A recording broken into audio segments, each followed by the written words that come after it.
चलो फाइनली ये पल आ ही गया जब मैं आसमान में खुले पंछी की तरह उड़ पाऊं। यस, और तुम्हारी ये उड़ान मैं अपने कैमरा में कैप्चर करूंगी। लेकिन मिस्टर आजाद पंछी, कहीं आसमान में इतनी दूर मत उड़ जाना कि आसमान में गुम ही हो जाओ।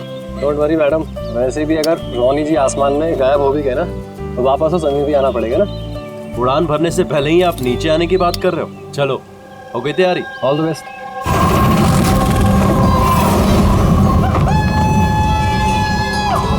Yes, this is so much fun! Oh my God! Woohoo! Yes, come on, keep going, keep going! Alia, I love you! Ronnie, I love you too! वाह, लगता है काफी एक्सपीरियंस है इन उड़ान का। Of course, अमेरिका में उसने काफी एडवेंचर स्पोर्ट्स ट्राई किए हैं।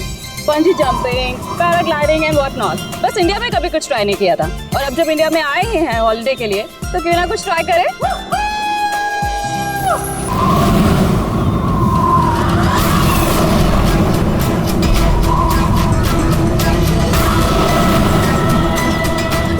रोनी को कुछ हो गया। जॉन को कुछ हो गया, देखो।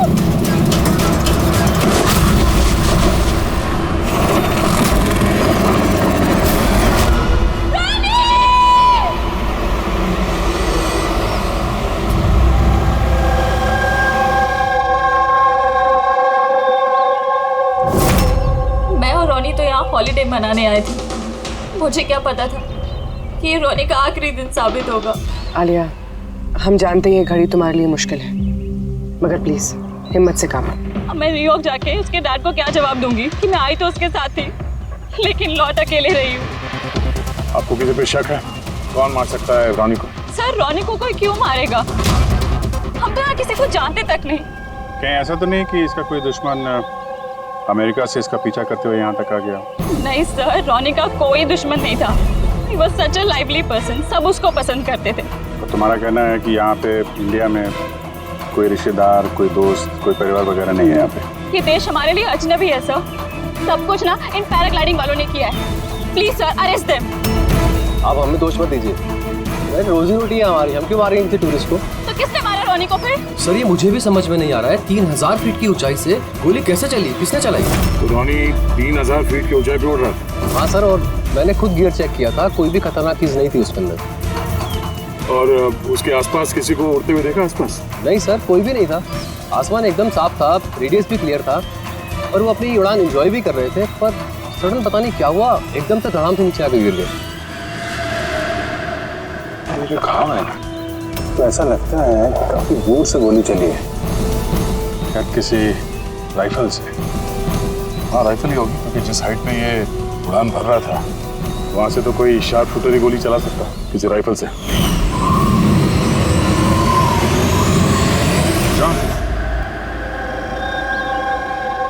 यहाँ आसपास किसी को गन या राइफल के साथ देखा है क्या तुमने?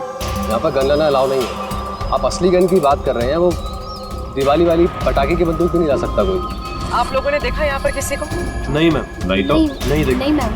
अच्छा आलिया, जब आप यहाँ पर आई रोनी के साथ, आपको किसी पे शक हुआ? कोई आप लोगों को फॉलो कर रहा हो, कोई आदमी जो गड़बड़ लगे? नहीं सर, ऐसा तो कोई नहीं था। तो क्या गोली आसमान से चली है क्या? सर मैंने बताया ना, रोनी जी के आसपास में कोई उड़ नहीं रहा था, तो वो आसमान से गोली चलाएगा कौन? हाँ सर, आसमान में कोई भी नहीं था। आप चाहें तो ये फुटेज चेक कर सकते हैं, इसमें कोई भी नहीं है साथ में।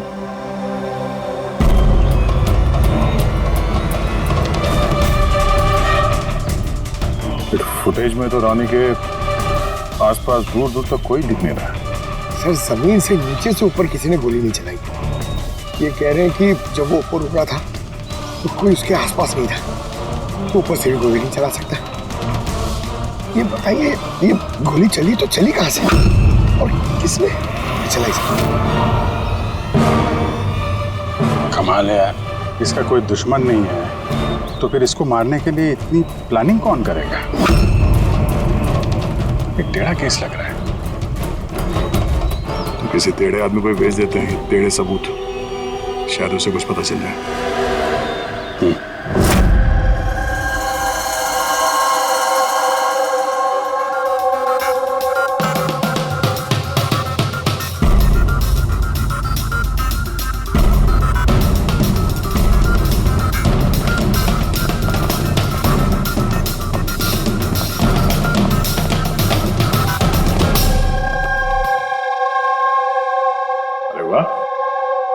आज आप दोनों जिस कदर काम में डूबे हुए हो, ऐसा लगता है कि बहुत सारे सुराग देके भेजने वाले हो हमें यहाँ से। बहुत सारे सुना। हाँ, और अगर एक भी नहीं मिला तो? सीधे सीधे बता ना, कोई सबूत मिला ही नहीं है, कोई सुराग ही नहीं मिला सर उस गोली के बारे में कुछ पता नहीं चला? इतना पता चला है कि भाई ऊपर से किसी यूएफओ ने गोली चलाई होगी। यार सारों के क्या बच्चों जैसे यूएफओ की बातें करते हो। और ये क्या है ये बता, हमें समझाने के लिए किया है क्या? हाँ बता। ये देखो बॉस, रॉनी ग्राउंड से 3000 फीट की ऊंचाई पर उड़ान भर रहा था और गोली लगी है उसे इससे भी ऊपर से, लगभग 1000 फीट की ऊंचाई से। और ये गोली 60 डिग्री के एंगल से लगी है उसे। मुझे तो सोच सोच के चक्कर आ रहे हैं। आसमान में ऊपर से कौन गोली चला सकता है रोनी पे, और वो भी कैसे? अभी ठहर जा, और चक्कर आएगा। बॉस, ये गोली लगभग 3 किलोमीटर की दूरी से चली है ना, बड़ी अजीब बात है। गोली 3 किलोमीटर की दूरी से चलती है, 60 डिग्री में आती है, रॉनी के गले में घुस जाती है टेढ़ी। मतलब राइफल भी इस्तेमाल की है, बड़ी पावरफुल। बिल्कुल बॉस, राइफल भी पावरफुल है और गोली चलाने वाला भी पक्का निशानेबाज है। इतनी ऊंचाई पर हवा बहुत तेजी से बहती है और टेम्परेचर भी ऊपर नीचे होता रहता है, फिर भी उसका निशाना चूका नहीं, एकदम अचूक पॉइंट पे लगा। गोली चलाने वाला भी मंजा हुआ खिलाड़ी है सर, एक शार्प शूटर। बिल्कुल, और ऐसे शार्प शूटर आसानी से तो मिलते नहीं जो ऐसा कारनामा कर जाए। लेकिन सर हमने सारे वीडियोस देख डाले। जब रॉनी आसमान में था तो उसके आसपास ना तो कोई चॉपर था ना पैराशूट, आसमान एकदम साफ था सर। वही तो समझ में नहीं आ रहा है कि ये किलर, ये गोली चलाने वाला था कहाँ पर, जबकि सारा आसमान साफ था, या बादलों में छुप कर बैठा था। और सर वो गोली से क्या पता चला? कुछ नहीं मिला पूर्वी। मैंने बैलिस्टिक डिपार्टमेंट का पूरा डेटाबेस चेक किया, ऐसी गोली का तो कोई रिकॉर्ड ही नहीं है। सर ये गोली जरूर कस्टम मेड बनवाई गई है। हाँ, अपने हिसाब से बना ली गोली है। एक ऐसी गोली जो 3 किलोमीटर से चलती है और बिल्कुल निशाने पे लगती है। और सर अगर ये गोली इतनी जबरदस्त है तो इसकी राइफल भी काफी स्पेशल होगी। हाँ, एक काम करते हैं, ये गोली फायर आर्म्स विंग और बैलिस्टिक डिपार्टमेंट में भेजते हैं, देखते हैं क्या रिपोर्ट आती है। अब ये जो भी कोई है इतने ऊपर चला गया खून करने के लिए, अब जल्द से जल्द इसे जमीन पर लाते हैं।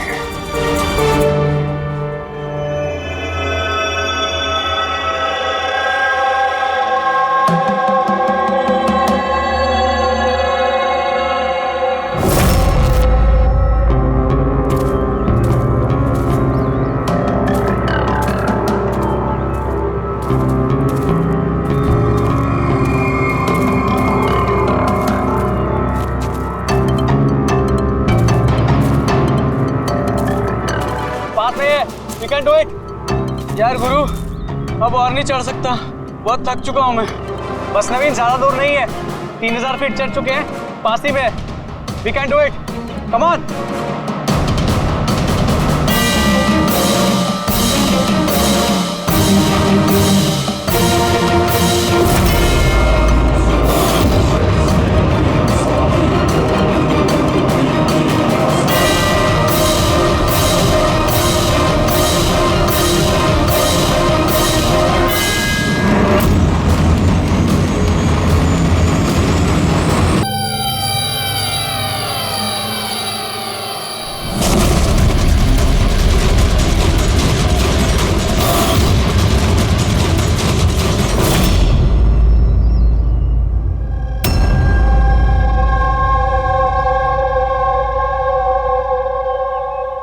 ऐसे लग रहा है जैसे रॉनी के मर्डर की फोटोकॉपी देख रहे हैं।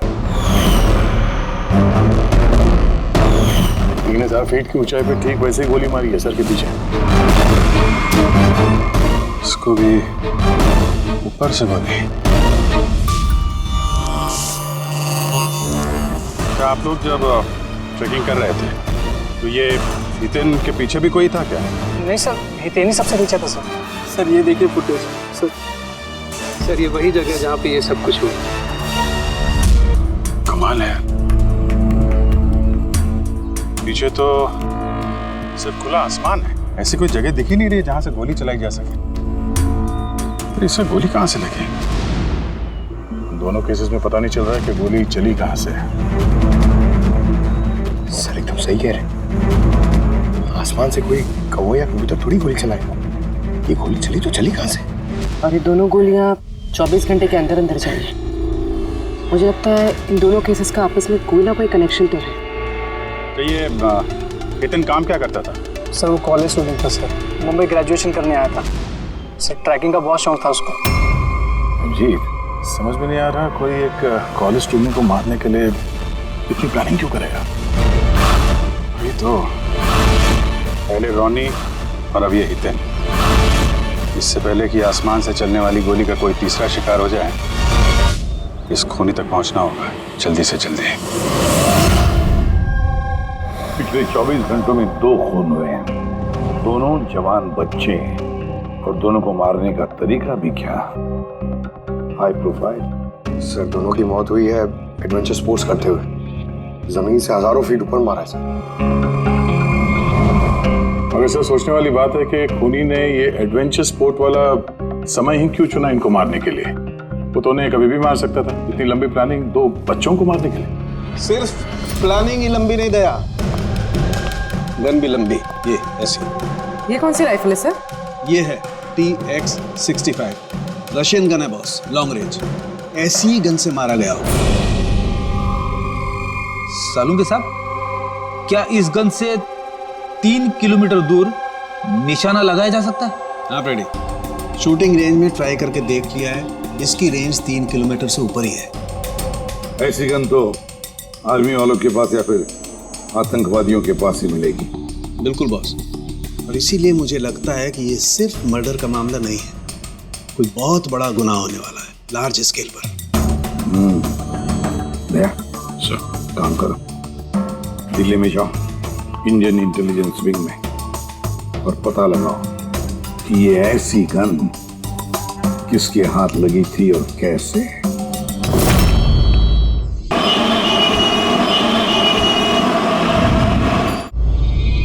ये सारे खून इसी राइफल से हुए, और आप लोग तो जानते हैं ऐसी हाई प्रोफाइल राइफल सबके हाथ में तो लग नहीं सकती। आप बिल्कुल सही कह रहे हैं सर। और गौर करने की बात तो ये है सर कि ये राइफल कोई खरीदना भी चाहे तो खरीद नहीं सकता। ये 1 या 2 पीस नहीं बिकती, पूरा का पूरा अलॉटमेंट होता है। तो पिछले कुछ सालों में जो आतंकवादी हमले हुए हैं उसमें ये इस तरह के राइफल इस्तेमाल हुए थे? जी हाँ। तो आपको किसी आतंकवादी गिरोह पे शक है? जी हाँ, अगर हमारा अंदाजा सही है तो हम जानते हैं कि इसके पीछे किसका हाथ है। कौन? इलवारे जिले में कुछ समय पहले हमारी आर्मी ने बहुत सारे हथियार जब्त किए थे। उन हथियारों में ये वाली राइफल भी। आप प्रताप सर, सारे आतंकवादी मारे गए, उनमें से एक आतंकवादी बचकर निकल गया और हमने उनके सारे हथियार जब्त कर लिए। Well done Pratap sir. और जो आतंकवादी भागकर गया है उसके बारे में सारे पोस्ट को अलर्ट कर दो। तो ये काम उस आतंकवादी का हो सकता है जो बचकर निकल गया था वहां से? जी हाँ, और हमारी इंफॉर्मेशन के मुताबिक ये आतंकवादी गिरोह जल्दी ही कुछ बड़ा करने वाला है। शायद ये उसी की शुरुआत हो। ये दोनों जुर्म कोई मामूली खून नहीं है, ये जरूर कोई बड़ी साजिश है, बड़ी साजिश, आतंकवादी हमले की साजिश। हाँ सर, और इस हमले को रोकने के लिए पहले इन आसमान से चलने वाली गोलियों का राज का पता लगाना पड़ेगा सर। और इस राज का पता करने के लिए हमें सबसे पहले ये पता करना पड़ेगा सर कि आतंकवादी रॉनी और हितेन जैसे आम आदमी की हत्या क्यों की। वैसे क्या कॉमन है इन दोनों खून में? सर, दोनों मर्डर हवा में हुए, दोनों बार गोलियां ऊपर से चली, हाई प्रोफाइल राइफल से। किसी प्रोफेशनल शार्प शूटर का काम है सर ये। और सर, इन दोनों केसेस में कोई वैंटेज पॉइंट नहीं है, कोई ऐसी जगह नहीं है जहां पे बैठ के खूनी इन दोनों पे गोली चला सकता है।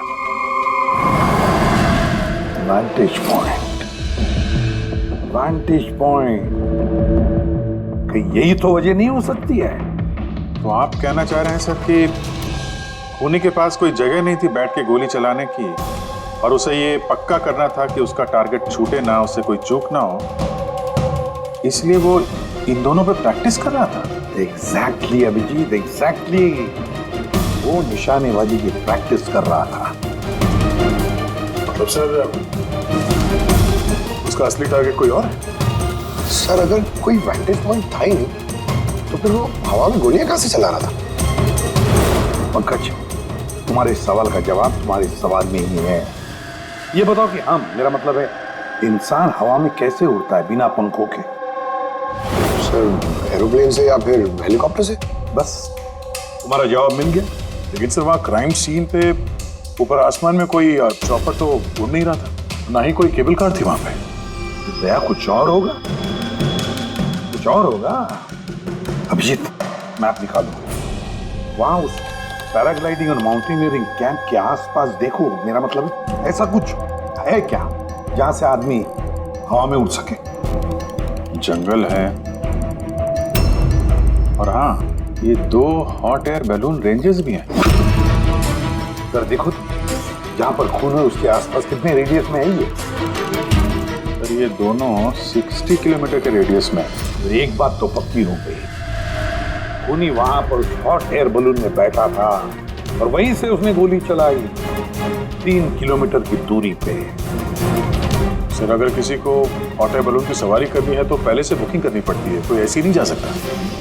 कोई बात नहीं, तो वहां उस हॉट एयर बलून रेंज के ऑफिस में जाकर पता लगाओ कि ऐसा कौन सा टूरिस्ट था जिसने उन 2 दिनों में दोनों हॉट एयर बलून में सवारी की थी।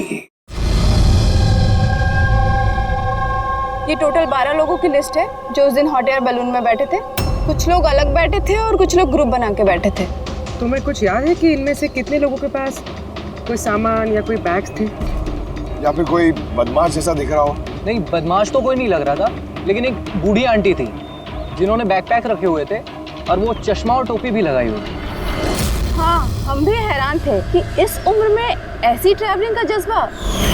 और जब फोटोज खींची जा रही थी तो वो शर्मा रही थी और अपना मुंह छुपा रही थी। ये बुढ़ी आंटी शार्प शूटर सुनने में थोड़ा अजीब नहीं लग रहा है? हाँ सर, यही पायलट हुई है। 25 फरवरी को कुल मिलाकर सर मैंने 6 लोगों को एयर बैलून की सवारी करवाई थी और 2 लोगों को दिनेश ने सर। अच्छा, तो उनमें से कोई गड़बड़ टाइप का आदमी लगा या जिसके पास कोई सामान वगैरह हो? सर ऐसा तो कोई नहीं था। हाँ, एक बुजुर्ग आदमी था, पता नहीं बात बात पर क्यों चिल्ला रहा था। शायद उसका मूड खराब था या खड़ूस था शायद। उसके हाथ में कुछ सामान था क्या? सामान तो नहीं था। हाँ, बैसाखी लेकर चल रहे थे। बैसाखी लेकर चल रहे थे? तुम लोग की हिम्मत कैसे हुई मेरी तस्वीर लेने की बिना मुझसे पूछे? जरा भी तमीज है कि नहीं है? उड़ाओ उसे, उड़ाओ। अच्छा, फोटो खींचने पे नाराज हो गए? कितनी अजीब बात है ना सर। लोग हॉट एयर बैलून पे रोज रोज तो बैठते नहीं हैं, तो वो खुद ही फोटो खिंचवाना चाहते हैं ताकि वो इस मेमोरी को हमेशा अपने पास रख सकें। और कोई खास बात याद है उनके बारे में? सब पता नहीं बतानी चाहिए या नहीं। नहीं नहीं, बोलो, जो भी याद है खुल के बताओ। उन्हें चलता देख के लग नहीं रहा था कि उन्हें बैसाखी की जरूरत होगी, पर फिर भी उन्होंने बैसाखी पकड़ रखी थी। अच्छा,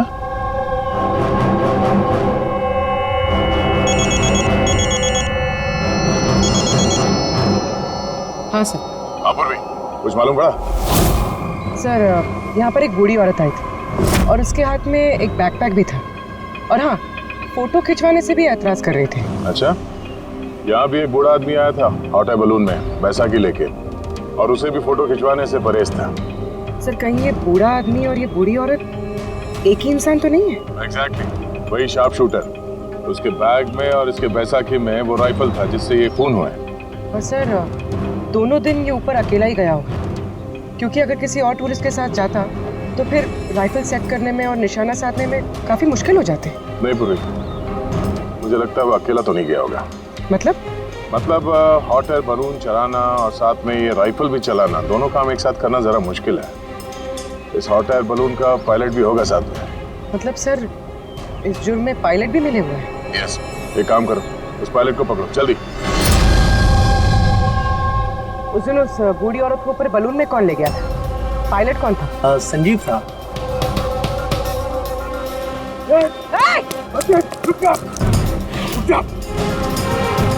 ना तुम मुझे मार पाओगे और ना ही उसे।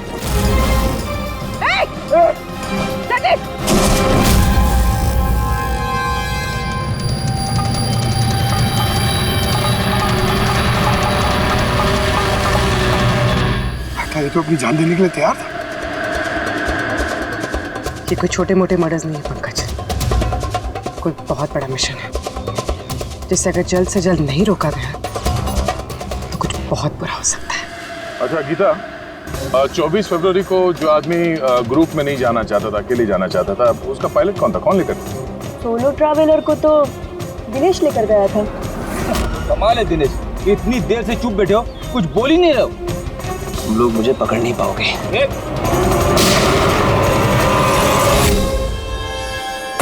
अभी यमराज तुझे अपॉइंटमेंट देने के मूड में नहीं है। जब तक हमारे सवालों का जवाब नहीं मिल जाता तुझे जिंदा रहना पड़ेगा। चल। मार लो, जितना मार सकते हो मार लो, मुझे कोई फर्क नहीं पड़ता। वैसे भी तुम्हारे इन कानून के कमजोर थप्पड़ों में इतनी ताकत नहीं है कि मेरे जुर्म की मजबूत हड्डियों को गला सके।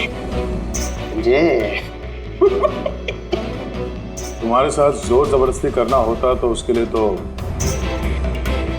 2 मिनट का काम है हमारे लिए, पर बाद में ख्याल आता है तुम्हारे परिवार का, तुम्हारी बहन। अगले महीने उसकी शादी है ना, कैसा लगेगा उसे कि उसकी शादी हो रही है और शादी के वक्त उसका भाई इस दुनिया में नहीं है? हाँ? और तुम्हारी माँ हर महीने खर्चे के लिए पैसे भेजते हो ना, तुम्हारे जाने के बाद कौन ख्याल रखेगा उसका? कभी सोचा इसके बारे में? हाँ? नहीं? चलो, अभी मौका है, सरकारी गवाह बन जाओ। वादा करते हैं तुम्हारे जेल जाने के बाद तुम्हारी माँ का ख्याल हम रखेंगे। सच? मतलब पूरा ख्याल रखोगे? पूरा ख्याल? हाँ, तुम्हारी माँ का पूरा ख्याल रखेंगे। तुम बस ये बताओ कि किसके लिए काम करते हो? तुम्हारा बॉस कौन है? बता दो, पक्का बता दो? हाँ बताओ।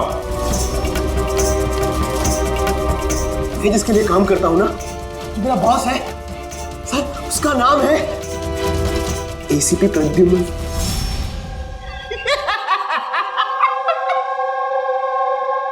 एसीपी प्रद्युम्न, जाओ पकड़ लो और गिरफ्तार कर लो उसे। कहा था ना, मैं कुछ नहीं बताने वाला, जो कर सकते हो कर लो। CID CID. Oh boss, boss.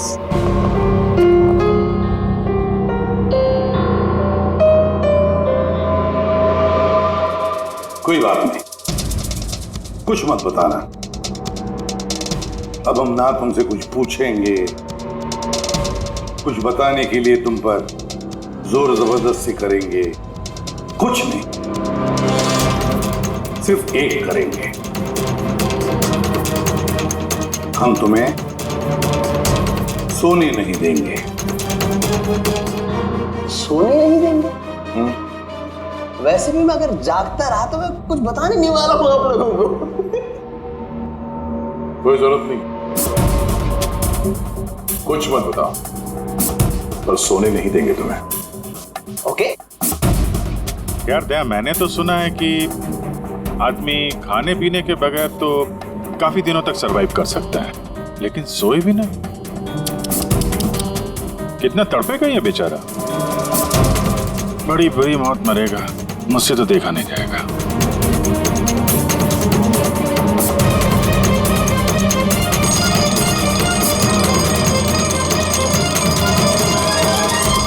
समय काटने के लिए आसानी होगी। हाँ? अपने जिंदगी के आखिरी पल अपनी आंखों के आगे गुजरते हुए देखो, ठीक है? Thank you. सोने मत देना इसको।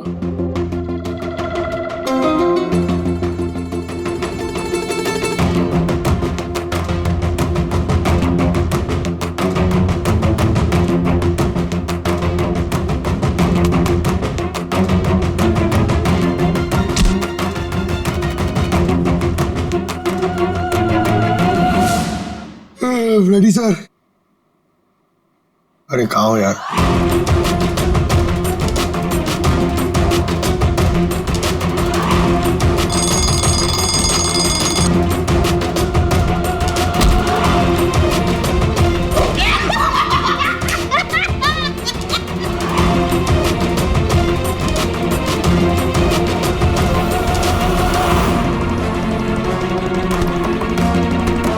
जब तक मुंह नहीं खोलेगा सोने का नहीं, समझे? 5 मिनट में नहीं। नहीं 1 मिनट। 1 मिनट तो सोने दो। 1 सेकंड। सोऊंगा नहीं। नहीं सोऊंगा बिल्कुल नहीं। बिल्कुल नहीं सोऊंगा।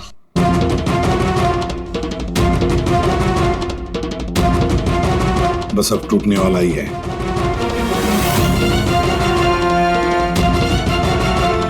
सब बकना शुरू कर देगा अभी। बल्लू, बल्लू नहीं सोएगा तू।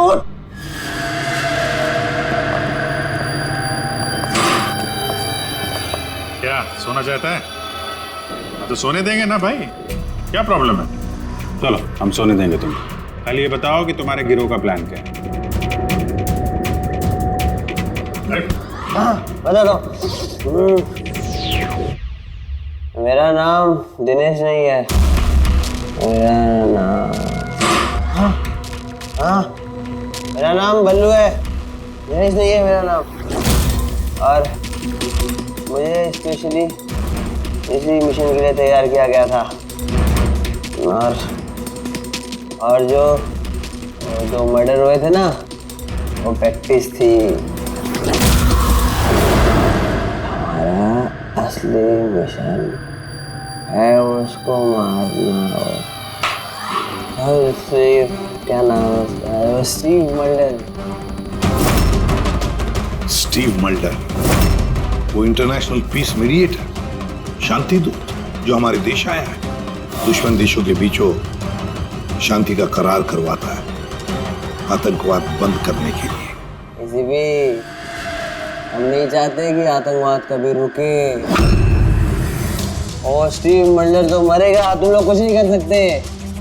और तो कर भी लोगे ना, उसको बचा भी लिया ना, और स्टीव मल्डर को खत्म कर देंगे हम। हमारा जो शार्प शूटर है ना, एकदम रेडी। कहाँ मारने वाले और कब? बोल।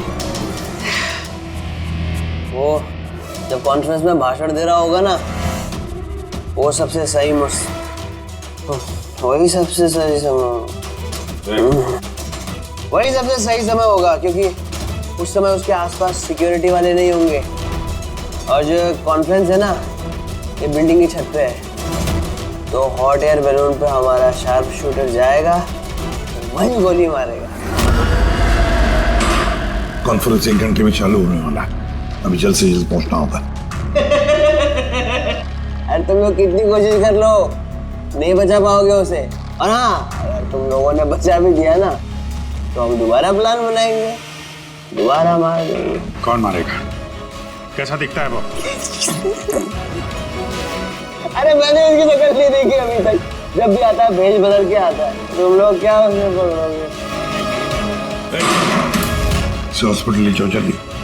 सर, क्या हम हॉट एयर बलून रुकवा नहीं सकते जब तक ये कॉन्फ्रेंस पूरी न हो जाए? नहीं फ्रेडी, ये हॉट एयर बलून हम नहीं रुकवाएंगे। अगर आज रोक दिए तो कल दूसरा प्लान करेंगे। आज का प्लान हमें पता है, हम आज ही भिड़ेंगे इनसे।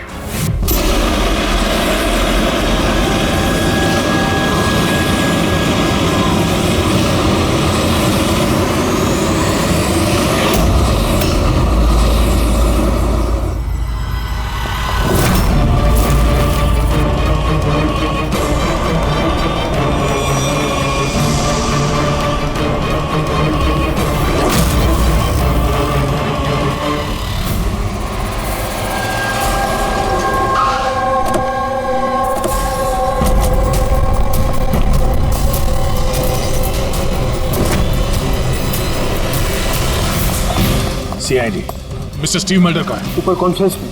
हमें ले चलो उनके पास, जल्दी हरी।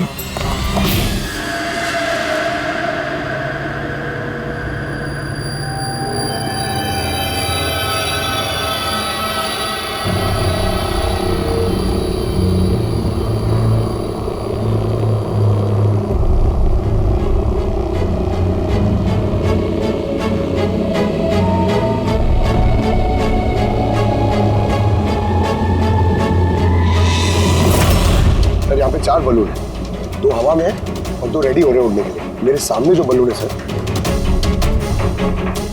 उसमें एक कपल है और वो लड़के के पास एक बैकपैक है।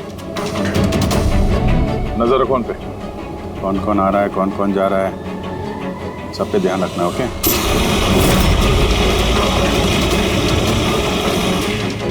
सर, उनका बलून टेक ऑफ हो गया सर। हाँ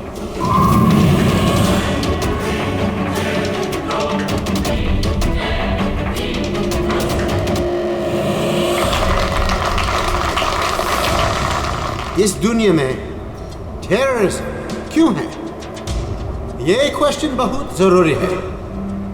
और ये टेररिज्म तभी स्टॉप हो सकते हैं जब सभी देश भाई भाई की तरह साथ रहें। टेररिज्म को जड़ से उखाड़ फेंकना होगा हम सबको।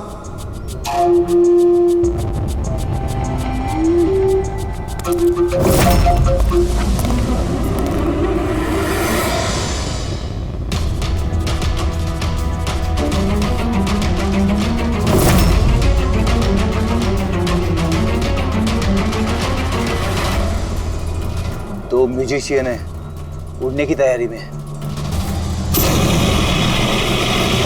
उनके हाथ में गिटार के बैग है।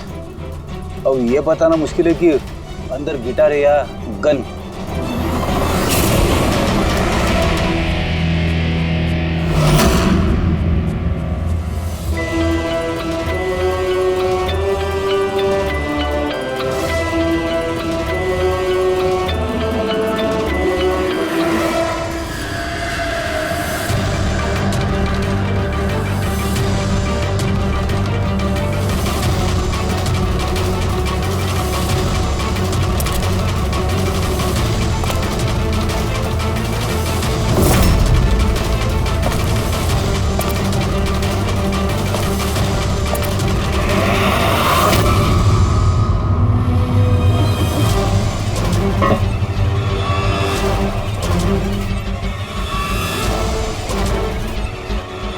सर, और एक आदमी आया है, उसके पास एक बैकपैक और एक क्रच है।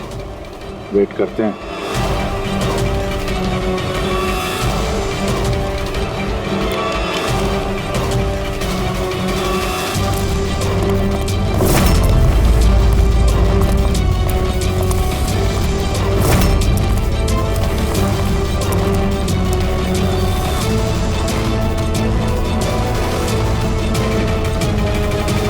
सर, कैमरा क्रू वाले आए हैं, उनके पास 2 बैग है। Camera crew?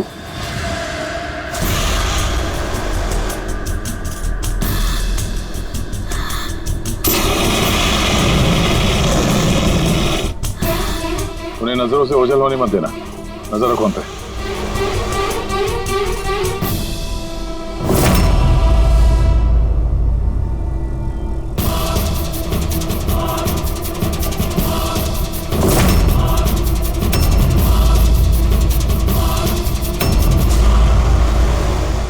यहाँ तो बहुत सारे बलून हैं। सुसाइड बॉम्बिंग क्या है? कोई खुशी खुशी हो अपनी जान देने को कैसे रेडी हो सकते हैं? जिंदगी अनमोल। Oh no, We need to respect ये सारे बलून? life. और our देश वो कौन सा बलून होगा जिसकी हमें तलाश है? लगता है भेष बदल के आया है। तो शक्ल से कुछ गड़बड़ लग रहा है।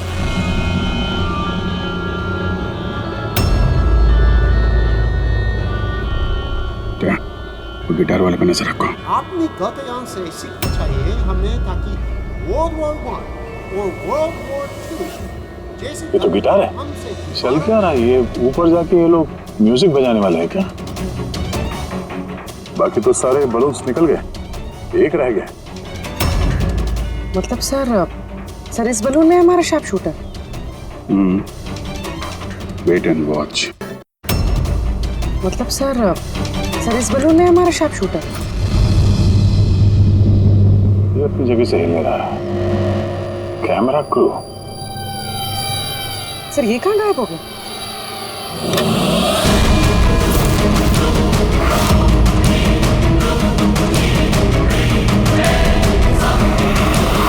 सर इसके पास तो राइफल है, वैसे जैसे साड़ों के सर ने बताई थी।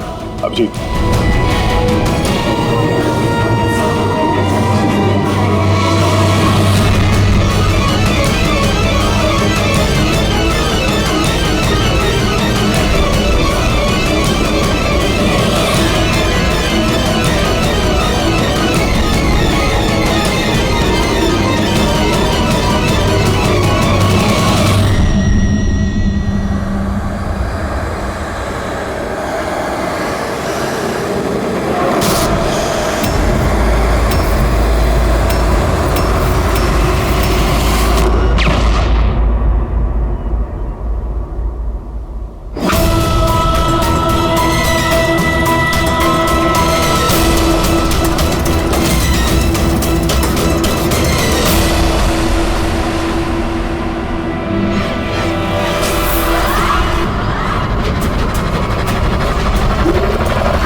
Mister Steve, your life is in danger.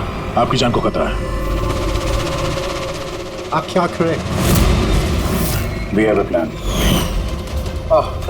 Thank you CID. अगर आप लोग आज सही वक्त पे नहीं आते, मैं जिंदा नहीं होता। देखिए मिस्टर स्टीव, खतरा अभी गया नहीं है। अभी कोई पकड़ा नहीं गया है, इसलिए बी सेफ है। Be careful. Okay ready? Pankaj, उस बलून पे नजर रखना, आंखों से ओझल होने मत देना। हाँ सर, हम लोग बलून को ट्रैक कर रहे हैं।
Good job.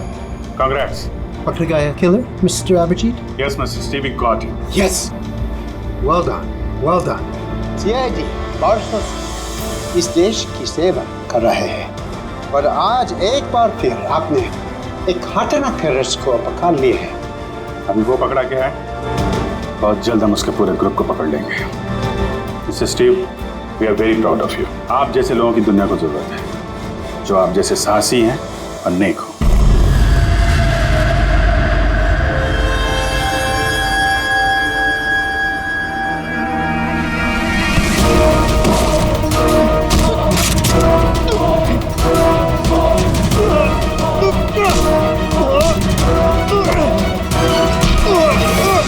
Yeah. भेस बदलकर हमी और हितेन का खून किया था। तो मिस्टर शार्प शूटर, अब जेल की उड़ान भरना फांसी पे छूटते हमें समझा? तुम्हें क्या लगता है तुमने मुझे पकड़ लिया तो स्टीव जिंदा बच जाएगा? कभी नहीं। हमारी तादाद इतनी ज्यादा है कि तुम्हारा कानून हमें ढूंढते ढूंढते थक जाएगा, लेकिन हम खत्म नहीं होंगे। खत्म होगा तो तुम्हारा ये देश। एक खटमल हमारे देश पे बुरी नजर डालने वाले आए और चले गए। जानता है हमारे देश को आजाद हुए कितने साल हो गए? 70 साल। और पिछले 70 सालों में हमारे देश के वीरों ने न जाने कितने आतंकवादियों का खात्मा किया है। आज तेरी बारी है, कल तेरे साथियों की बारी होगी। हमारा देश रहेगा और खुशहाल रहेगा। और अगर इस देश से किसी चीज का खात्मा होगा, वो है आतंकवाद। समझा? आतंकवाद।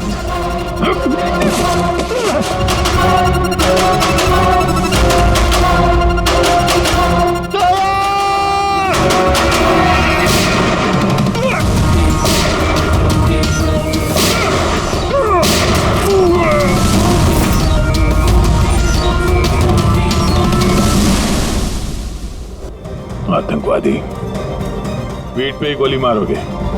हम लोग यहाँ खाते गोली यहाँ।